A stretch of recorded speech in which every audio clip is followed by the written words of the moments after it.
नवी मुंबई गुन्हे शाखेची अंमली पदार्थांविरोधात मोठी कारवाई समोर आली आहे। वाशी परिसरात करण्यात आलेल्या कॉम्बिंग ऑपरेशनमध्ये तब्बल 1,26,00,000 रुपयांचे कोकेन जप्त करण्यात आले असून 3 नायजेरियन नागरिकांना पोलिसांनी ताब्यात घेतले आहे। नशामुक्त भारत 2028 अभियानाअंतर्गत ही धडक कारवाई करण्यात आली। वाशीच्या जुहूगाव परिसरात नायजेरियन टोळी ड्रग्सचा साठा करून विक्री करत असल्याची माहिती गुन्हे शाखेला मिळाली होती। त्यानुसार 4 ठिकाणी छापे टाकण्यात आले। या कारवाईत ऑलिव्हर ओकिचुक्वू या आरोपीकडून 252 ग्रॅमपेक्षा अधिक वजनाचे कोकेन आणि 12 मोबाईल फोन जप्त करण्यात आले।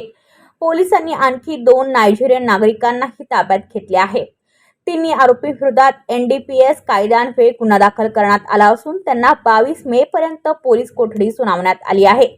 या कारवाईमुळे नवी मुंबईतील ड्रग्ज रॅकेट विरोधात पोलिसांनी कठोर भूमिका घेतल्याचे स्पष्ट झाले आहे।